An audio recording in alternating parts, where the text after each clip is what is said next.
l'habitude, là. J'ai l'habitude de travailler avec mes affaires. Ah, c'est vrai. Faut que je signe. Faudrait acheter un clap. Ouais.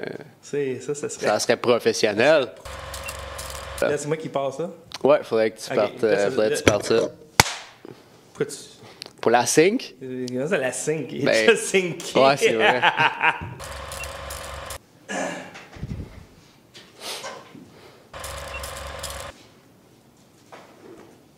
Ouais, c'est de la table très propre, hein? Ouais. Fait dur. Je sais pas si ça se voit dans les lives, hein? J'espère que les gens ne voient pas les graines sur la table. Mais qu'ils voient juste la graine derrière la table. Salut tout le monde, ici André Pitre et je suis en compagnie de mon super technicien Alec Loisel, d'ailleurs qui a fait plusieurs capsules pour enseigner aux vidéastes amateurs Ça a commencé, là. comment améliorer la production de leurs vidéos. Donc, félicitations d'une part. Très bien fait. Et là, je vois que tu as pris un micro, enlevé le bon micro. Il y a quelque chose de différent, là. Un micro à 15$. Ben oui. C'est pour montrer aux gens, en fait. Que c'est pas le micro qui fait la bonne voix. Ouais, voilà. Ça sonne la marde, même avec un micro professionnel. Ben là, vous remarquez peut-être qu'il doit avoir un petit... Il va falloir le regarder par après, là, on sait pas exactement, mais il doit avoir un petit noise floor, là. Il doit avoir du bruit un petit peu, comme on est de retour dans les années 70. Mais que t'as enlevé, j'imagine, en post-prod. Non? Ah, tu vas le laisser comme ça. Ben, il faut que les gens le voient un petit peu. Mais je vais peut-être l'enlever aussi, là. Ce que je pourrais faire, c'est aller muter ce micro-là. Pour qu'on le monte. Ça va. Écoutez, si jamais si je prends la décision de le couper, je vais le couper là. OK. Les gens vont voir la différence. Alors, évidemment que tu peux pas t'attendre à la même performance d'un micro professionnel. Exact. Qui, lui, coûte 450$ US. Exact. Et lui, 15. Ouais, ça coûtait 30$, mais ça venait avec une quinzaine de piastres de fil puis de cossins. Là, donc, il n'y a rien. Exactement. Donc, c'est la raison pour laquelle j'ai choisi d'utiliser ce micro-là pour faire cette vidéo-là. C'est vraiment juste pour montrer un petit peu la différence aux gens, là, de faire... tu sais, bon, souvent, c'est difficile de voir la marge quand elle est mince. Là, donc, tu vois la différence entre un micro à 300$ puis un micro à 500$. C'est vraiment une question de préférence rendue là. Mais la différence entre un micro à 30 puis un micro à 450, 500, là, elle est vraiment très prononcée. Mais juste le fait, par exemple, que ce soit un micro XLR, est-ce que tu comparais, mettons, ce micro-là, c'est pas un shotgun, hein? Il y a de l'air d'un shotgun. Ouais. Il y a la forme d'un shotgun, mais c'est pas un shotgun. Non. Mais si tu avais, mettons, à choisir un micro au niveau de la qualité, là, entre, mettons, un Yeti qui vaut neuf à peu près 150$ canadiens, mais qui est USB, ou ce micro-là qui est très très cheap, mais XLR. Comment tu fais ça? Ben, c'est pas tellement au niveau de la connexion, c'est au niveau de l'utilisation qu'on va en faire. Donc, si vraiment tout ce qu'on produit, c'est vraiment juste une vidéo où est-ce que c'est, par exemple, moi devant mon ordinateur qui parle, dans ce cas-là, un micro USB peut faire la job parce qu'il est tout le temps branché dans l'ordinateur. Pas vraiment de différence, honnêtement, au niveau de l'interface. C'est sûr que ayant une interface de meilleure qualité, on va toujours pouvoir aller chercher moins de noise, un plus grand range, là, si on veut, de audio, avec un preamp là, qui va avoir une bonne qualité. Parce que l'USB, c'est ça la beauté. C'est que tu le branches dans l'ordi puis c'est fini. Mais c'est ça aussi, c'est qu'il y a différents micros USB aussi, dans le sens que tu as des micros USB à 50$ puis d'autres à 300$. Puis tu vas vraiment avoir une meilleure qualité avec celui à 300$. Puis c'est pas le fait qu'il est USB ou pas, c'est le fait que c'est un meilleur micro. Et que, bien sûr, l'interface dans le micro est de plus haute qualité qu'un micro qui est plus cheap. Dans ton sac, présentement, c'est ce micro-là qui est dedans. Mais là, toi, tu veux, évidemment, bâtir un kit professionnel. Et la première étape, puis je suis d'accord avec toi, c'est le son. Ouais, c'est ce qui est le plus important. C'est plus important que l'image, parce que l'image, tu es capable, dans certaines circonstances, de prendre ton téléphone puis d'avoir une image ça coche. Mais au niveau du son, pas vraiment. Non, c'est ça. Il n'y a pas de miracle. Ouais, exactement. C'est ça le point, je pense, qu'il faut toucher, c'est qu'on peut pas faire de miracle avec l'audio. Au niveau de l'image, à la limite, tu peux toujours le styliser au pire. Là. Si vraiment ton image est absolument horrible, ben, mets-le en noir et blanc, puis crains que le contraste, vas-y créatif, tu sais. Il y a moyen, tu sais, c'est écoutable quand même, ça peut faire un petit peu étrange, mais niveau, tu sais, visuellement, ça va quand même. Versus l'audio, où est-ce que quand t'as du bruit, quand t'as des réflexions sonores, quand t'as vraiment une mauvaise qualité, c'est de A à Z, c'est difficile à écouter. Et surtout que les gens, par exemple, qui écoutent des vidéos sur YouTube vont tolérer une image de moins bonne qualité, mais ils n'ont pas de patience pour un non, c'est ça. Il y a beaucoup de gens qui l'écoutent juste en podcast, de toute façon. C'est pas écoutable, je m'en vais. Ça, je l'ai vu souvent. Exemple, tu sais, quand on commençait, nous, ou mettons Alexis, quand il commençait, puis on sait, des fois, le son, on l'avait pas, là. Puis je voyais ça dans les commentaires. OK, c'est pas écoutable, je m'en vais. Mais jamais j'ai vu quelqu'un dire ton image est pas bonne, je m'en vais. Ouais, c'est ça. Il n'y a pas assez de pixels. Même. Ou l'éclairage est pas bon, ou l'éclairage est pas bon, ils vont rester. Donc, c'est le son, ça passe ou ça casse, donc de là, la priorité de mettre sur le son. Voilà. Puis l'objectif aussi à Canal 14, donc bien sûr, c'est d'enseigner aux gens là, comment produire, comment devenir un média citoyen, mais c'est aussi de construire un média et qu'on puisse vivre ensemble l'aventure, si on veut, ou du moins le processus qui est le développement d'un nouveau média. De deux fonctions, hein, parce que d'un, j'aimerais éventuellement, comme à but personnel, là, donc comme objectif personnel, arriver à produire la même qualité que le studio dans le sac. Mais aussi, ce que j'aimerais faire, c'est qu'au bout du projet, à terme, que je puisse donner, si on veut, le sac à dos pour un peu passer au suivant. Exactement. C'est le fun que ton initiative est le résultat de créer le prochain phénomène sur le web. Ça pourrait être cool, tu sais, c'est à la limite... Parce qu'il y a des gens qui ont des idées qui sont bons, mais que techniquement sont pas bons, sont pas là. Ben c'est ça. Puis il y a l'aspect, tu sais, bon, j'étais dans une situation où j'ai pu mettre $1,000 pour partir un kit. C'est pas tout le monde nécessairement non plus qui ont cette capacité-là, mais il peut y avoir des excellentes idées ou des excellents contenus à livrer. Donc c'est pour ça, si on veut, le deuxième aspect où est-ce que j'aimerais beaucoup pouvoir le donner à quelqu'un. Et comme je disais, un peu le but de ça, c'est qu'on passe ensemble à travers le développement d'un nouveau média. Donc, je me suis dit, jouons là-dessus, allons chercher justement encore plus d'engagement et appliquons ça à la façon dont on récolte des fonds.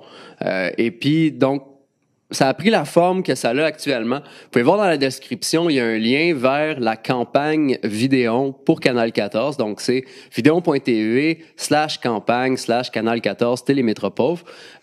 Et vous voyez qu'il y a donc deux équipes. Je vais le faire afficher à l'écran. Donc, on a l'équipe Système sans fil et l'équipe, si on veut, Zoom H5. Et on a un total. Donc, pour le premier objectif, je vais décider d'y aller par tranche de $500. Donc, avec $500, on va réussir à atteindre une qualité de sonore qui est tout à fait acceptable pour les besoins qu'on en fait, dans le fond. Et on a plusieurs façons d'y arriver. Hein. Je pourrais, par exemple, acheter juste un micro comme ça, ou on pourrait acheter, disons, si je voulais faire un podcast avec 5-6 personnes, ben, j'achèterais 5-6 personnes, puis une interface avec 5-6. Bon. Maintenant, pour ce qu'on en fait, puisque Canal 14 est quand même assez versatile, on a quand même une gamme d'options. Ce que j'ai choisi, dans le fond, c'est de y aller entre les deux. Donc, soit un système sans fil, soit une interface audio, donc dans ce cas-ci, un Zoom H5. Donc, là. le Zoom, on en a un, nous, ici, c'est un enregistreur il y a une capsule sur le dessus qui agit comme micro, donc c'est très versatile. Et deux entrées XLR pour pouvoir brancher les micros. C'est très versatile, pas très cher. Non. Ou tu as les micro-cravates. Voilà. Avec un système sans fil. C'est ça. Un système sans fil. Donc, les systèmes sans fil là, de pro, ça coûte plusieurs milliers de dollars. On s'enligne pas là-dessus. Celui qu'on a, il a coûté, il vaut à peu près 800, puis je l'ai payé 600. Ouais. Ouais. C'est quand même pas donné. Non, c'est pas donné. Je suis pas dans l'autre gamme, là. Je suis dans le... C'est dans le milieu. Mais ça va être sensiblement dans la même gamme, ce que je vais aller chercher. Je vais probablement chercher quelque chose avec 2 channels, pour pouvoir avoir le shotgun sur la caméra. Donc, celui-là sur la caméra et, un lave, wireless ou un lave et, le tenir dans la main, là, pour faire des entrevues. Moi, je sais pas. Moi, j'irais plus avec le H5. Ben, écoutez, moi, si j'avais à faire un don, puis je vais sûrement faire un don, moi, je vote H5. Moi, c'est mon vote, parce que moi, j'ai pas des bonnes expériences avec les lavaliers. ouais, ben, c'est justement. Le H5, tu peux faire tellement d'affaires. Et c'est un peu ça aussi pour ça qui est intéressant de laisser choisir les gens dans le sens où, dépendamment du choix que les gens vont faire, ben, je vais faire une série là-dessus, évidemment. Hein. Donc, si on se ramasse avec les wireless, ben, je vais l'expliquer justement c'est quoi la différence et pouvoir, si on veut, donner un tutoriel de comment aller chercher le maximum de ce système-là, puisque c'est ça qu'on a choisi. Et c'est pour ça. Donc, au niveau du financement, ce que ça fonctionne, c'est qu'on a un objectif, comme je disais, de $500 et 2 équipes. Donc, la minute qu'on arrive à l'objectif, donc dès qu'on a atteint $500, l'équipe qui aura récolté le plus de fonds... Ouais, c'est un vote. C'est un vote, carrément.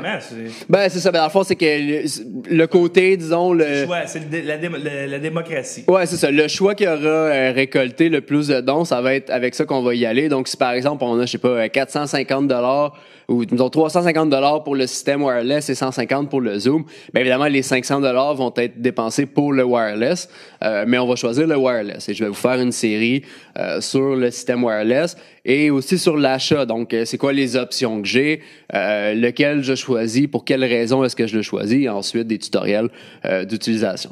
Donc, on va faire ça quelques fois jusqu'à ce qu'on arrive, si on veut, avec l'équipement. Donc, le premier aspect, le premier objectif, comme on disait, c'est l'audio parce que c'est ça qui est le plus important et qui va nous permettre aussi d'être le plus versatile là, dans l'approche puis qui va nous aider aussi à produire des plus grands tutoriels. On va faire des tutoriels de plus haute qualité si on veut que ce que je fais en ce moment avec juste le petit écouteur de téléphone puis le téléphone qui utilise comme recorder. Fait que dans le fond, si on choisit le Zoom H5 par exemple, le Zoom H5 va venir remplacer le téléphone, puis le micro. Si on choisit les wireless, probablement que ça va encore rentrer dans le téléphone parce qu'on n'aura pas de recorder, ou dans la caméra directement, on va voir dépendamment de la situation. Mais dans tous les cas, ouais, voilà. Dans tous les cas, on remplace quand même un morceau. Comme le preamp dans la GH4 qu'on a, la GH5 qui a de l'allure. Ouais, il est quand même décent ce preamp-là. À moins 12 dB, donc tu vas être capable d'aller chercher une qualité. Ouais, c'est ça. Celui-là, on peut le brancher. On l'a fait comme ça, exemple, au funérailles de Richard Lehir. On était branché directement dans la caméra. Puis on a sorti un son qui était quand même extraordinaire. Ouais, exact. Puis on fait la même chose aussi au disco d'Andrew Shea, on l'avait passé dans la caméra. Donc c'est ça, ça fonctionne bien dans la mesure, mais évidemment, dans ce cas-ci, on parle de caméras qui sont quand même 4 fois le prix de la T2i. Donc dans la T2i, plus ou moins, les preamps sont vraiment pas là. Donc voilà, c'est pour ça que... c'est pas fait pour ça. Exactement. Alors que la ligne GH de Lumix est faite pour ça. Ouais, voilà. Donc c'est ça, ça couvre essentiellement, si on veut, l'objectif, le pourquoi et comment est-ce qu'on va s'y prendre avec Canal 14. Donc, encore une fois... le but de tout ça est vraiment qu'on le fasse ensemble, qu'on passe à travers le processus là, en gang, si on veut. Et vous participez à la création d'un nouveau média et on n'a pas la moindre idée c'est qui, c'est quoi. Voilà. Et je vous invite, là, si on veut, à suivre mon initiative, là, où est-ce que, bon, moi, j'ai mis Moi, j'ai hâte $1000. La différence de son parce que j'ai l'impression qu'elle sera pas si grande que ça. Ben, je pense qu'effectivement, il va y avoir une bonne différence, mais une fois que je vais l'avoir... Ah ouais, OK, on laisse. Non, mais faut que tu aies quand même un essai qui est fair. Ouais, parce que moi, j'ai pas une bonne voix radiophonique, pas en tout. Ben, encore une fois, c'est là que vous allez voir aussi la différence avec les différents micros qui donnent un certain caractère à la voix. Donc, j'ai hâte de m'entendre avec celui-là. Moi, personnellement, je trouve pas que le RE20 me flatte beaucoup. Au niveau de la voix, parce que j'ai une voix relativement grave, puis celui-là, il y a comme un petit bass boost qui fait que ça devient un petit peu exagéré. Tu serais peut-être mieux avec le SM7B. Ben, c'est ça. Donc, dépendamment du micro... Qui est 50$ de moins US. Ouais. Mais c'est le micro que Michael Jackson a utilisé pour enregistrer Thriller. Ouais, c'est leur argument. Alors, numéro 1. C'est pas de la cochonnerie. Non, c'est sûr, c'est sûr. Mais en même temps, c'est ça. Donc, il y a un aspect aussi, bien sûr, préférence là, au niveau des micros. Mais je pense que en faisant le switch, les gens vont voir qu'il y a quand même une Moi, j'ai bien hâte d'entendre ça pour vrai. Ouais. Vous dites ça que je sonne mieux avec ça? Le pire, c'est avec ce cas-ci, ça serait très surprenant, mais avec un micro d'une autre gamme, disons, ça pourrait être très possible, surtout dans les dynamics. Donc, celui-là, c'est un condenseur.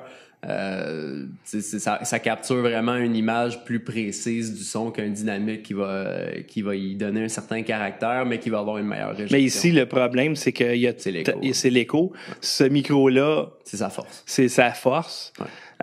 Exemple, je regarde le micro que Crowder a maintenant ou Candace Owens. Pas si cher que ça, mais je suis pas sûr que ça sonnerait bien ici. Non, probablement pas. Tu sais, le micro qu'il est fait pour être mis, mettons, beaucoup plus loin. Là. C'est un aspect des capsules que je vais couvrir aussi, là, où est-ce que souvent, c'est d'utiliser le bon équipement dans la bonne situation. Des fois, on n'a pas toujours... Des fois, on n'a pas le sac, hein. Des fois, on peut avoir une histoire, puis vraiment, tout ce qu'on a, c'est le cellulaire. Donc, C'est vraiment d'être versatile dans son approche de création de contenu autant que possible. Alors, merci d'encourager cette initiative. Ouais. C'est très excitant de bâtir un nouveau média et que Alec vous fait des capsules pour le devenir, dans le fond. Ouais. Et puis, bonne chance avec cette initiative-là, en espérant que les gens te supportent. Ouais. Et on se revoit bientôt pour une autre capsule. Et voilà. Salut, à la prochaine.